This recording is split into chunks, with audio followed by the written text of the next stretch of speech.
Yep. Hey everybody, great to see you. Thanks so much for joining us. Give me a thumbs up, Howard, if you can hear me. Fantastic. Well,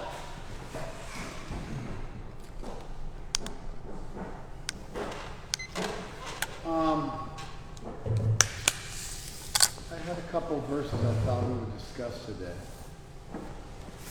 I thought they were verses that came to mind. Actually, I hesitated just a little bit because I think the natural purport of the verses is quite severe. For sure, Ian, Nani, great to see you guys. It's up to you. Yeah, these verses occurred to me as I was walking in the door of the temple, and I paused for a second. I thought, should I lecture on that? Was it too much? Was it too heavy?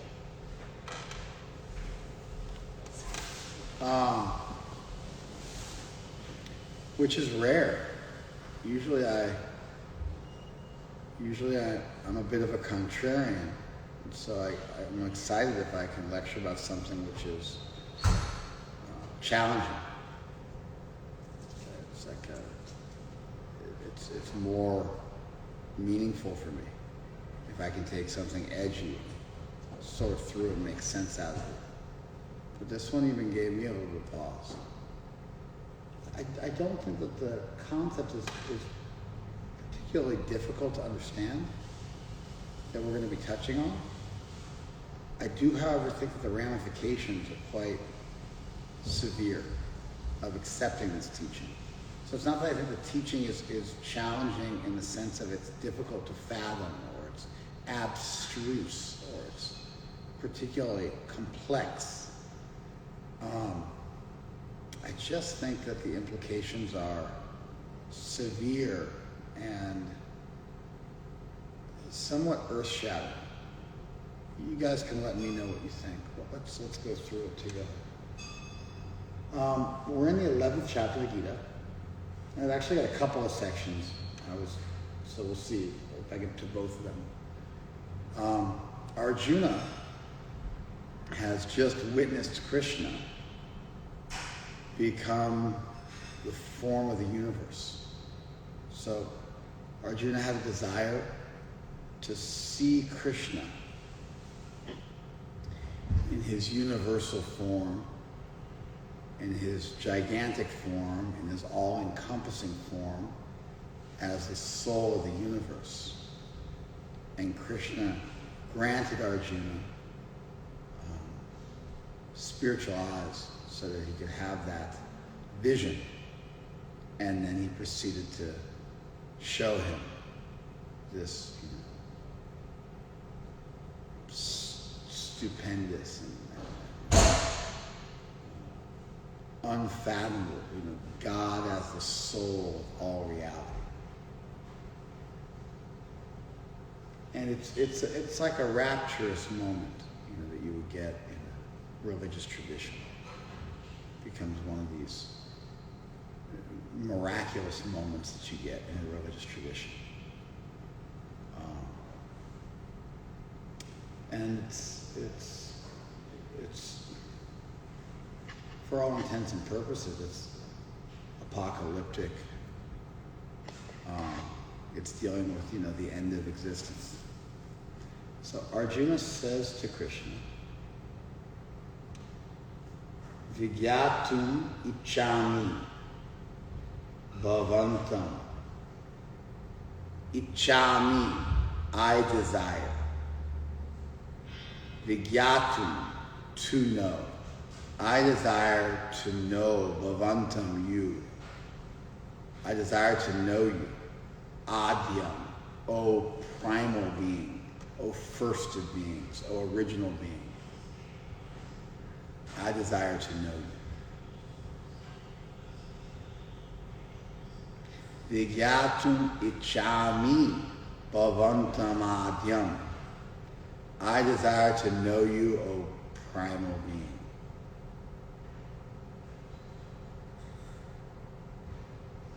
Nahi prajanami tava pravrittim. Na prajanami. I do not know. Tvam pravrittim, your purpose.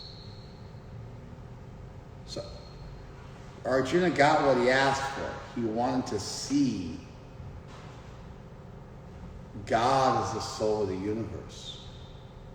And that vision was beautiful. Like 1,000 suns rising at once. Where Arjuna could see everything in existence, both individually as well as collectively. Are we okay? Yeah, just paused. Arjuna could see everything in existence, both individually as well as collectively. But then it turned, and Arjuna saw the warriors on both sides rushing into the fierce mouths of Krishna. And the warriors' heads were getting caught between the teeth. They were like moths flying into a flame. Krishna was consuming everything, including all the warriors. And he got scared. It was too much. And so it's like he said mercy. And he spoke this verse. Vigyatum ichami bhavantam adyam. I wish to know you, O primal being. Na prajanami. I don't know. Tvam pravrittim. I don't know your purpose. It was too much. He couldn't reconcile the violence and destruction that Krishna contained within him. And just like sometimes we critique Christianity, at least, the major forms of Christianity, like 99% of Christians in the world. Maybe there's a few million Christians who don't believe this. But, there's a few billion who do. At least 90%, probably more like 98%, 97%. Who believe in an eternal hell. And we say, why would an all-good and all-powerful deity create an eternal hell? Why would Krishna be unwilling to even consider forgiving you for all eternity? Even if you had a change of heart, if you have free will, you could have a change of heart. And so why would an all-good deity do that? It was something similar to that. Not so straightforward and 2 + 2 and undeniable in the sense that there's an impoverished conception of divinity at work. But Arjuna saw the destruction of everything. And it scared him. And he couldn't wrap his head around it. It was too much.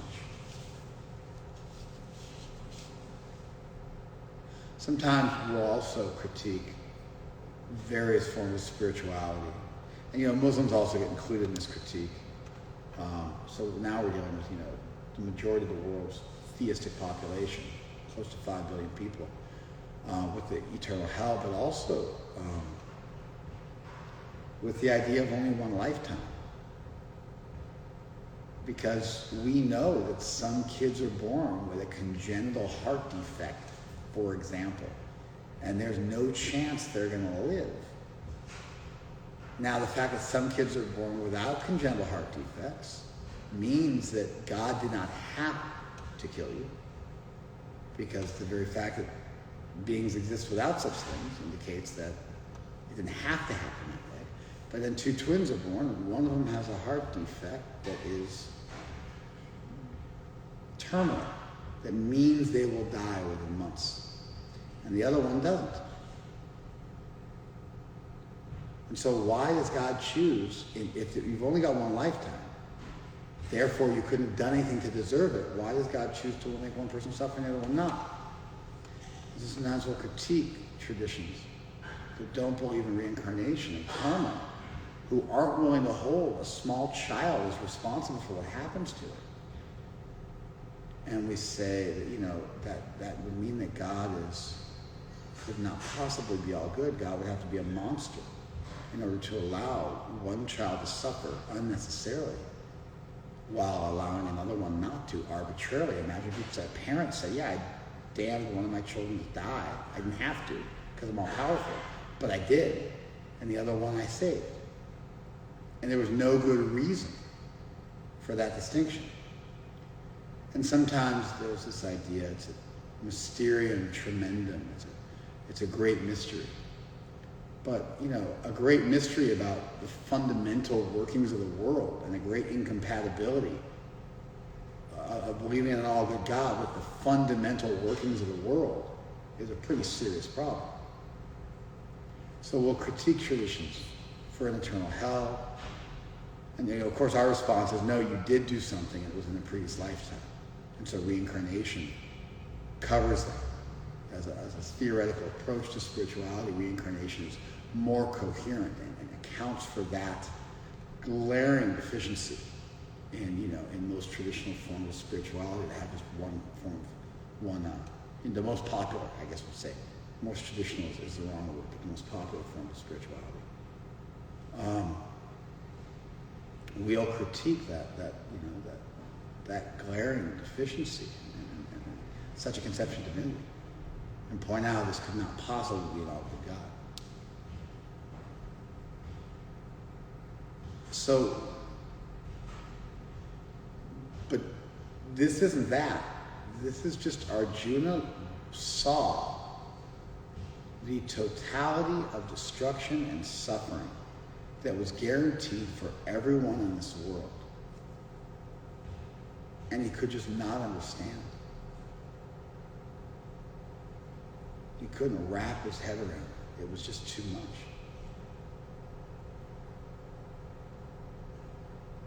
Everyone growing old.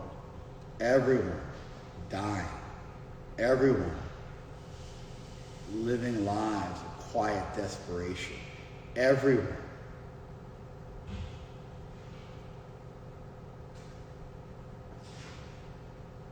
going through the dark night of the soul, everyone walking through the valley of death, everyone having everything stripped away from them, with old age, disease, and death, all of your works coming to naught. Everything that you're chasing after assiduously, with great zeal and determination in this world, being rent asunder and destroyed in due course. And just, it's like the sheer fundamental destruction that is the very essence of the material world. And he saw Krishna personally involved in destroying everything, and everything flying in the mouths of Krishna helplessly, like a great river, like moths into a flame. And everyone was being helplessly devoured by the Supreme Being, because now Krishna is the soul of the universe. So now, instead of it just being the workings of the universe, it's now the deity is personally involved in this, because you have a personal conception of divinity. Now the machine of the material world now becomes a personal interaction with divinity, and therefore Krishna is devouring, destroying everything personally.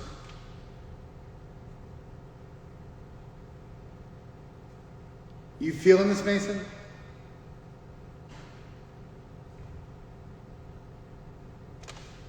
Okay. I think I did a good job of explaining why Arjuna would say, Na vijanami pravritim. I don't understand your purpose. It's too much. I want to know. Ichami vigyatum bhavantam. I want to know you. I don't understand your purpose. It just is too much. Ian, are you feeling the impact of the verse? All right. And then Krishna responds back, and he says, Kalo asmi. Kalo asmi. Lokakshay krit pravridham. Kalo asmi. I am time.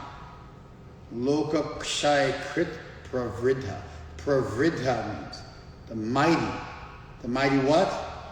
Lokakshay krit. The mighty destroyer of the world. Kshay means destruction. Krit means making destruction. Loka of this world. Kalo asmi lokakshay krit pravridam. Time I am the mighty destroyer of the world. This is a verse that Oppenheimer quoted in Sanskrit when the first nuclear bomb exploded at the Trinity test site in New Mexico. He's on record in 1965, on videotape, saying, I quoted this verse in the Gita. So he saw this just stunning, stupefying, stupendous display of destructive power in his lifetime. And it reminded him of this verse in the Gita. Kalo asmi lokakshay krit pravridha. Time I am the great destroyer of the world. Time is this indefatigable, automatic, fundamental, destructive power that affects everything in existence.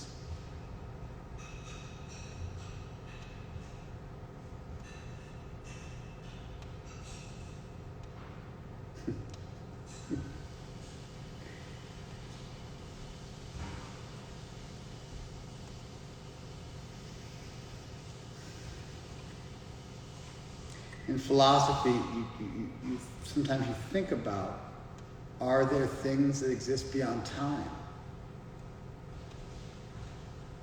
Numbers seem to exist beyond time. It would seem in any conceivable universe, numbers would have to exist.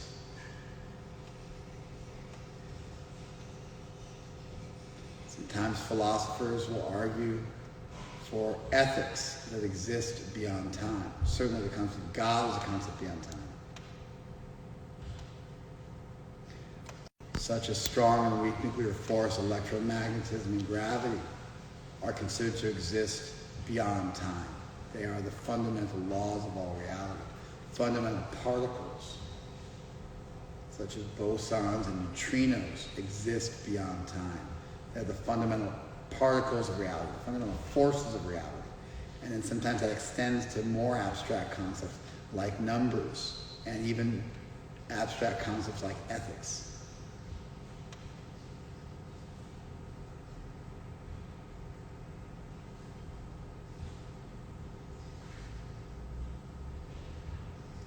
But for the most part,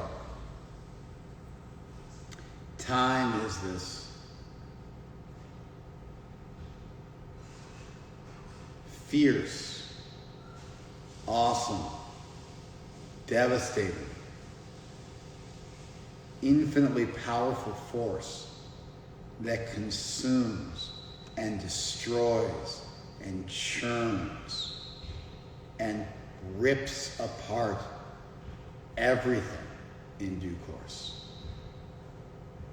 including your hopes and your dreams and your security and your body and your mind and your family and your endeavors and your cities and your communities and your nations and your churches and your temples, everything you attempt to establish in this world. You're fighting against time to establish it. And time wins.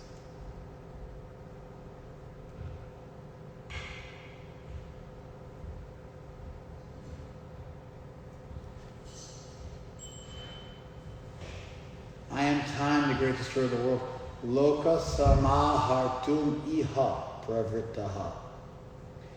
And I have appeared for the purpose. I have appeared in this world to destroy it. Arjuna says, Ichami, I desire, vigyatum, to know. Vigyatum is the infinitive. Ichami is the first person, present tense, singular. I desire to know you.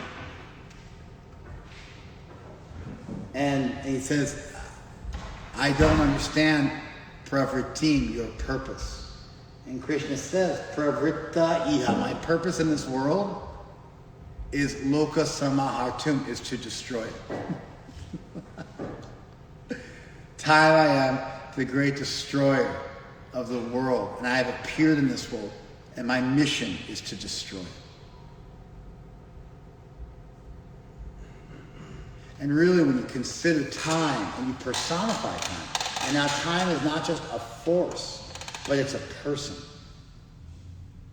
And you look at what it does, you now have to reconcile your conception of a personal, loving divinity with the absolute and total destruction of, for most intents and purposes, everything that exists. I did offer some philosophical ideas, both from physics as well as from the realm of philosophy, that are considered to be eternal and fundamental and even go beyond time.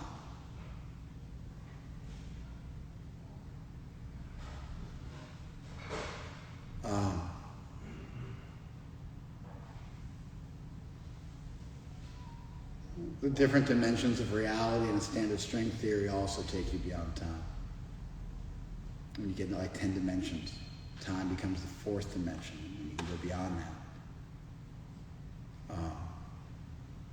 Quantum mechanics leads you to have to conceive of such things mathematically. So there are things that seem to exist beyond time, but not almost all of what we concern ourselves with in this world. For all intents and purposes, Krishna is devouring everything.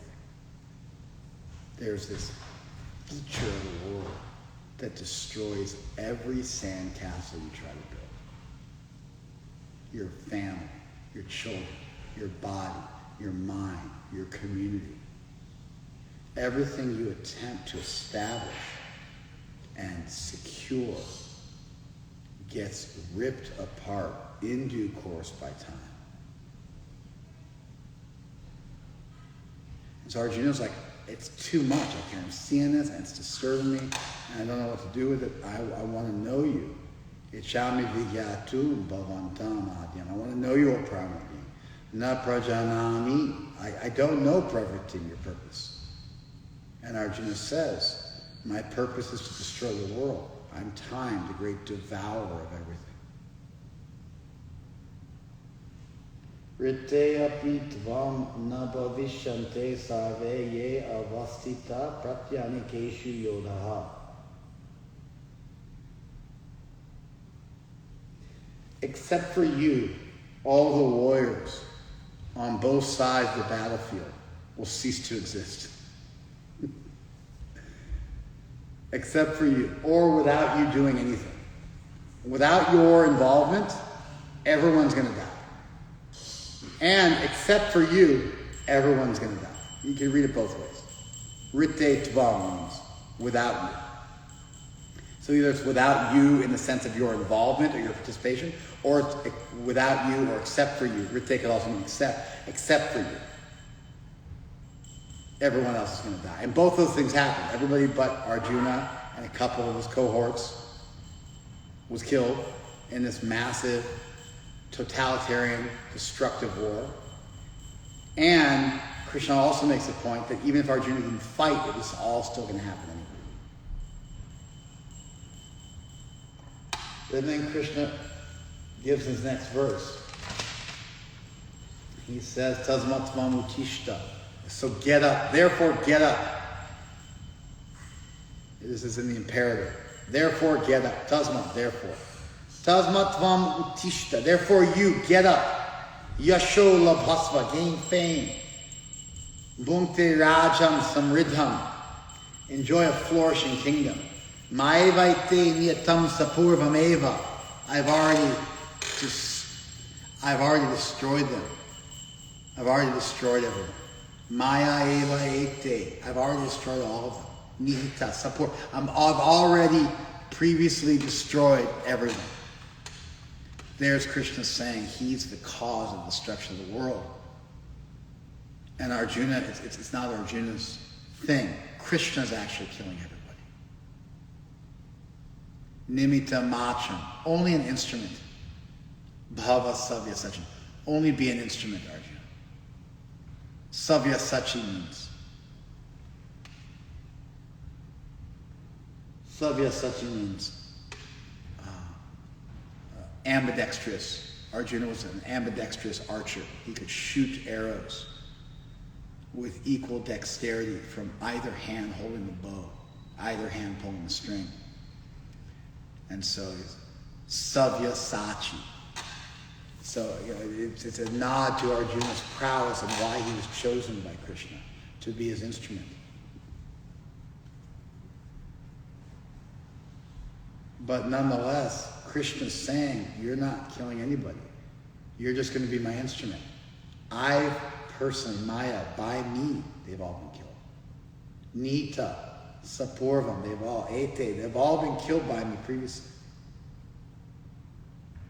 Get up, do your duty, win, fight, but you're actually just being my instrument. I've already arranged for all this. I've already done it all.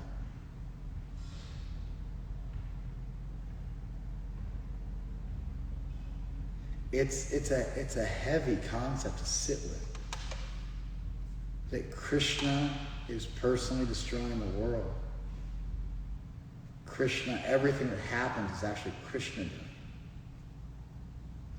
And everybody who does the deed is only an instrument.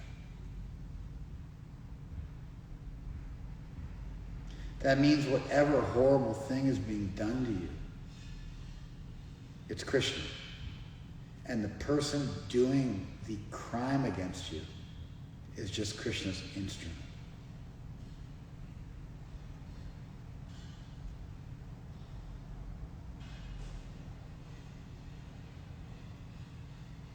You follow that? That means the whole SARS-CoV-2 virus and the resulting disease of COVID-19 that's ravaging our world is Krishna.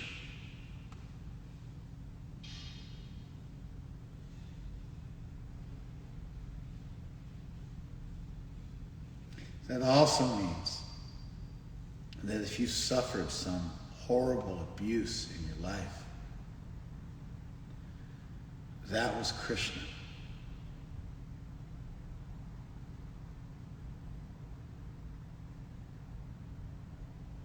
It's painful for me to even say these words. I want to explain them away. But we have to sit with this for a moment.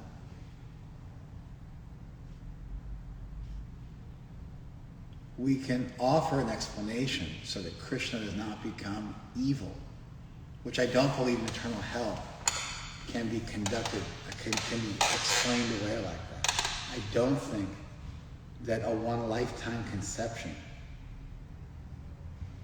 is compatible with no good deity. I do think what I just described is, but nonetheless, we have to sit with this. That's what the Gita is telling us here. We have to sit with this basic reality that everything that happens, all the destruction, and the ripping apart of all of our hopes and dreams in this world is Krishna.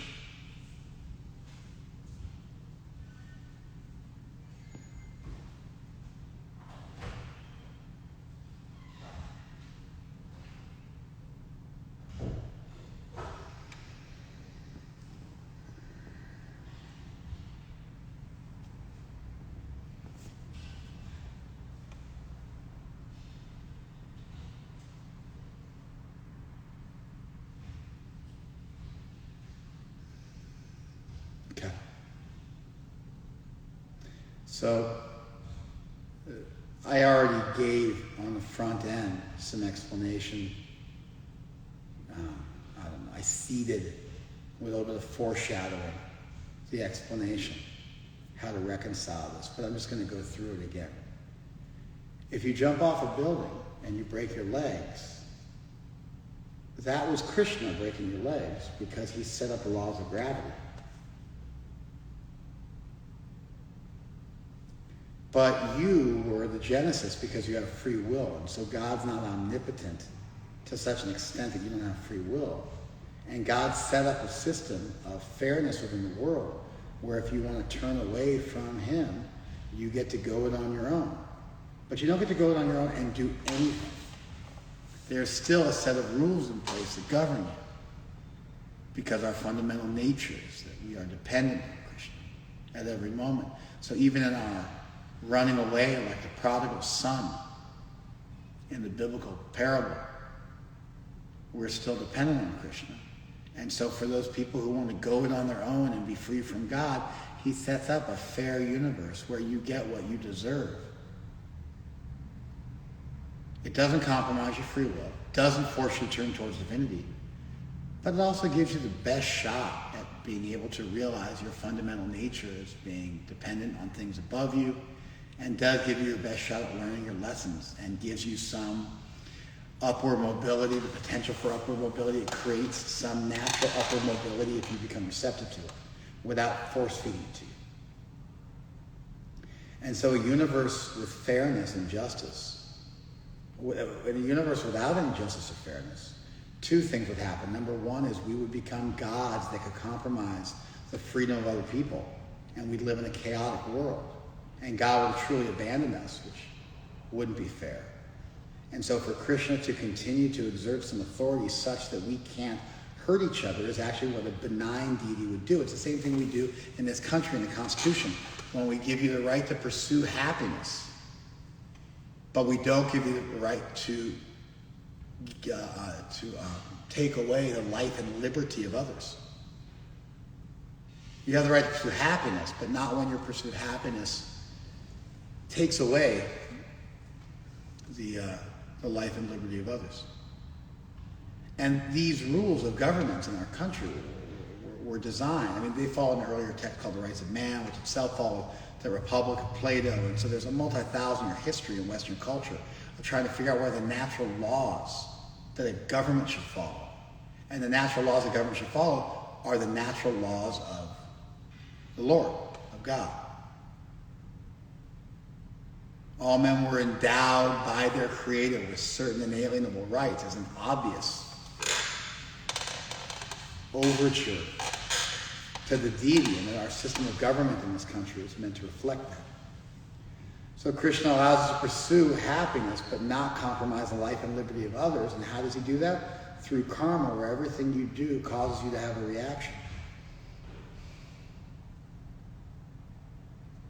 That means that if somebody hurts you. That person desired to hurt, but they were only empowered to hurt you because you deserved to be hurt, because of something you did. Therefore, God never abandoned you. You were never left truly alone in this world. That's why multiple lifetimes is critical. And that person who hurt you was ultimately just an instrument.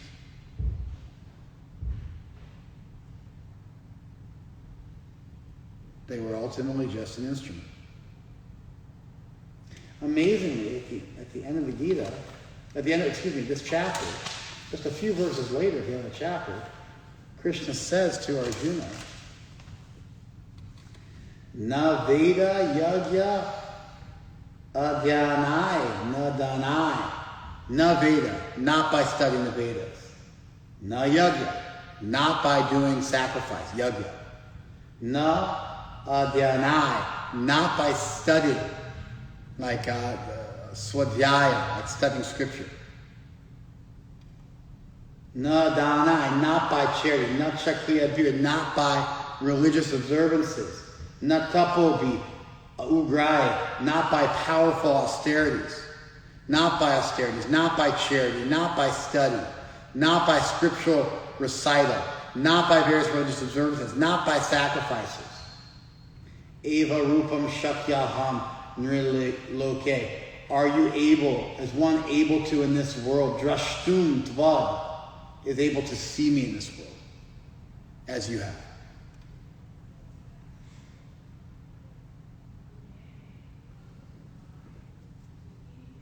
Am I able to be seen by somebody in this world? Not by anyone.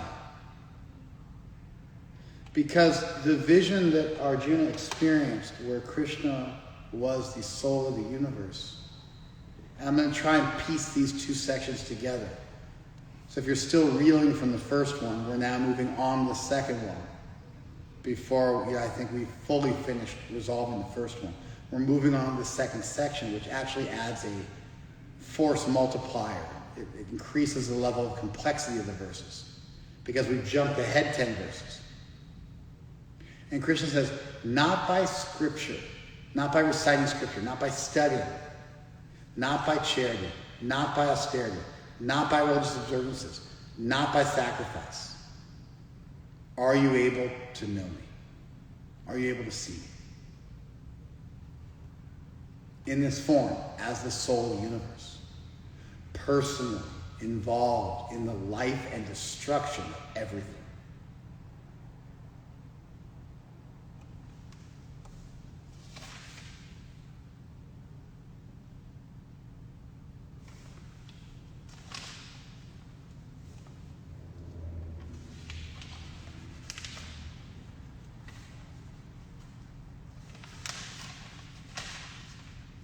Again he said, a couple verses later, Naham Vedai na tapasa na danena na cha ijaya, not by worship, not by charity, not by austerity, not by studying the Veda, shakyam evam vidho drashtum dristavam ashimamyata. Is one able to see me as you have seen me? He says it twice actually, the same idea.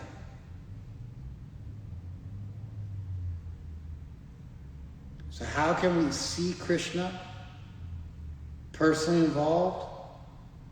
Bhaktyatu ananyaya shakya aham evam vidha Arjuna. Only by unalloyed devotion are you able to understand this.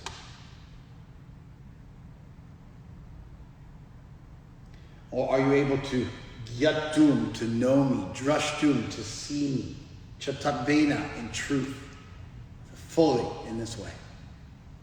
Only by bhakti.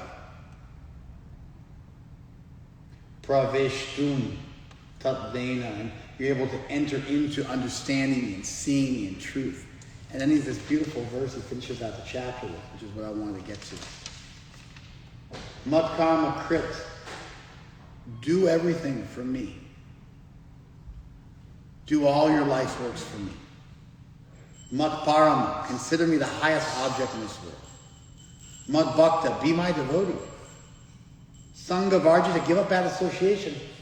Nivaira Sarvabhuteshu, and be non-envious and compassionate, and don't see anyone as your enemy.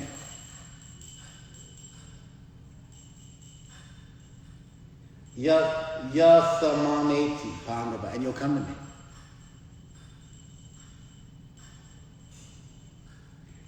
Don't see anyone as your enemy in this world. Don't be an enemy to anybody in this world. Don't see anybody as an enemy in this world. And so, on one hand, he's telling Arjuna to get up and fight and kill everybody and be Krishna's instrument. And then, just a few verses later, he's saying that you shouldn't be an enemy to anybody and you should love everybody and have compassion for everybody. You see those two seemingly disparate ideas? This is what I want to reconcile. So, here we go.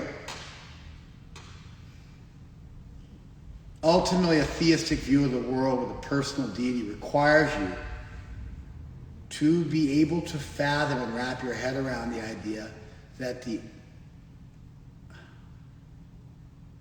total destruction of all reality that we experience is orchestrated by Krishna. You can envision it as Krishna devouring the cosmos.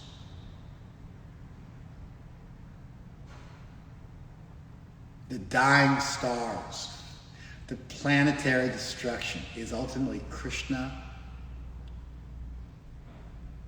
consuming the cosmos. The Upanishads say that Krishna eats everyone and death is the chutney. Death is the chutney.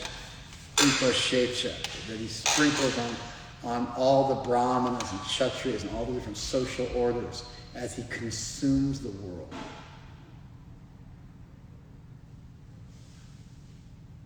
Prabhupada quotes that Upanishadic verse in the purport. Prabhupada augments and extends the macabre nature of the verse by finding other macabre verses and quoting them in the purport to really just unapologetically force us to contend with reality. The reality of seeing a personal deity means that everything we experience, Prabhupada would say that, these wars and these pandemics are caused because we're killing so many animals and eating them. So it's natural that there are wars. It's natural there's destruction. Everyone is killing so many animals, so many innocent animals unnecessarily and causing so much pain. Of course they have to suffer.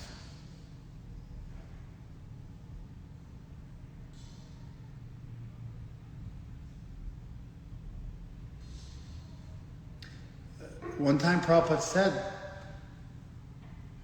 they even throw their babies in the trash can. Like, what's surprise? Like, what won't they do? Speaking about abortion, killing a life of an unborn child.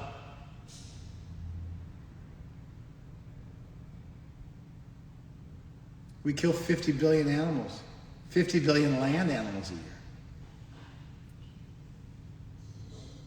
1 to 3 trillion fish every year.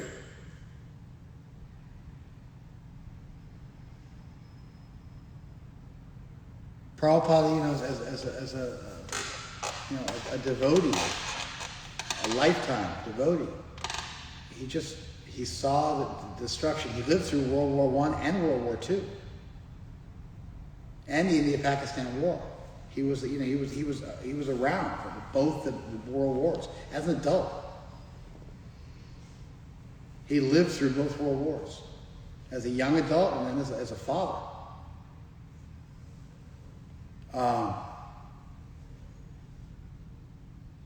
He said, "Yeah, this is what happens. You're causing so much unnecessary pain and suffering to others, and so these things get visited upon you as pandemics and out plagues and war and destruction." He just made that connection. So we have to understand that And I'm going to put it all together now for you. And so please listen very carefully. I spent a lot of time problematizing it, but I have to wrap things up now. We need to be able to see all the suffering in this world as necessarily caused by us in order to not have to run away from it and pretend it doesn't exist and make it into unicorns and rainbows and just pretend. We have to be able to look at the world and see everything as wholesome and reasonable.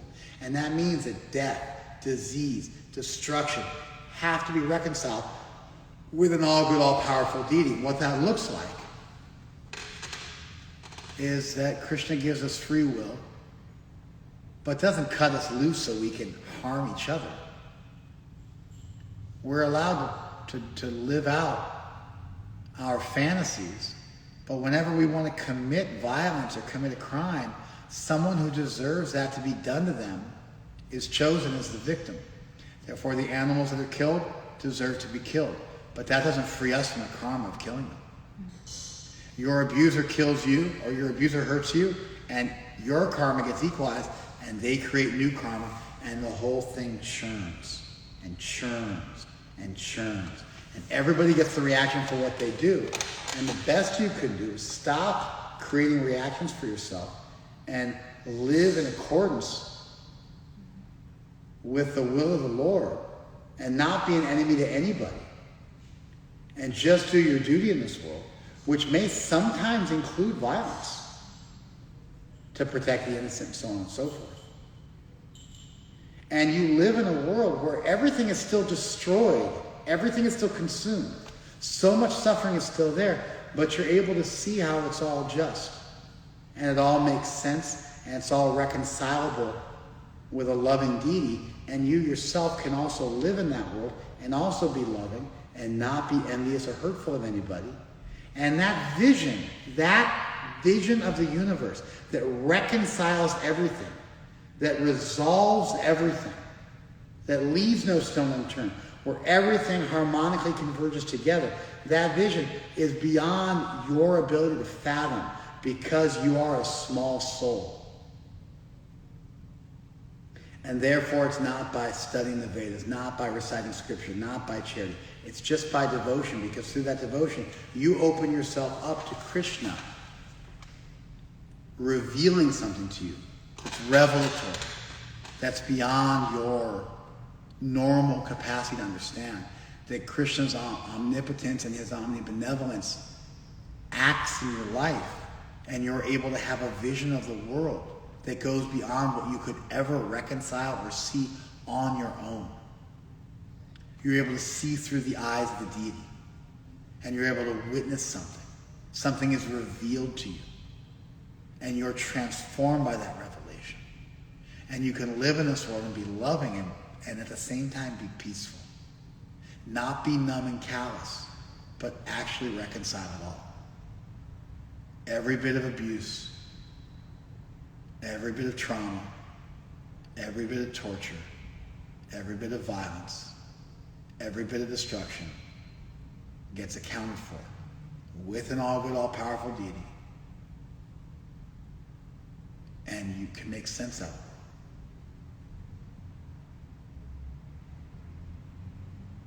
And that means the coronavirus no longer becomes some scary thing. You have to do your duty. If you are killing a bunch of animals and the coronavirus comes, it's pretty straightforward. It's a zoonotic disease. We kill a bunch of animals and we get these zoonotic diseases. It's not even like it requires some kind of like real massive leap of faith. There's like it's like 2 + 2 = 4. It's real easy. Some of the stuff, like a child getting molested or something, we got to go back to a previous lifetime and come up with a theory that's coherent. Or congenital heart disease, something like that. But when it comes to this, it's just like 2 + 2 = 4. And we shouldn't be surprised by it. And we shouldn't be vexed by it, and we shouldn't be scared by it. And it shouldn't shake our faith, and it shouldn't confuse us. In fact, it all confirms our faith. And that level of realization, that beatific moment, that moment of reconciling everything, goes beyond our innate capacity. But it's the blessing that happens when you align yourself with the deity, is that Krishna's mental powers become yours. Krishna's capacity becomes yours. By you aligning yourself with Krishna like a spark in a flame that becomes firelight, like a piece of iron in a flame becomes ironlight. And so the soul in communion with the deity becomes capable of witnessing these things. And they're no longer tremendous mysteries. They can be explained. They can be reconciled. You can find peace.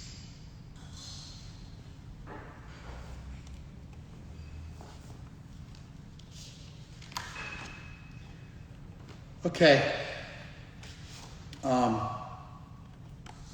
Anyway, that was my attempt to deal with these thorny verses. I got a little inspired today. Hopefully it came together and I didn't create more questions than I answered. And we were able to get somewhere. We miss you guys a lot. Can't wait till the temple opens up again and we can serve alongside you face to face. In the meantime, everything's going on and we're just trying to do our part to keep everybody safe and be responsible and perform our dharma, through the pandemic. And part of that is also helping us all to see what's going on and not be bewildered and not become some kind of functional atheists.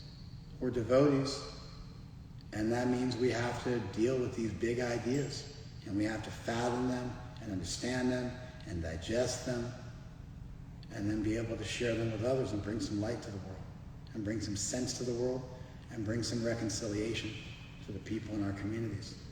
Thank you so very much. And we're going to do arti now. So if you guys want to wait, you'll get to see the deities and we'll do arti. You'll hear kirtan. Thank you so much. Hare Krishna.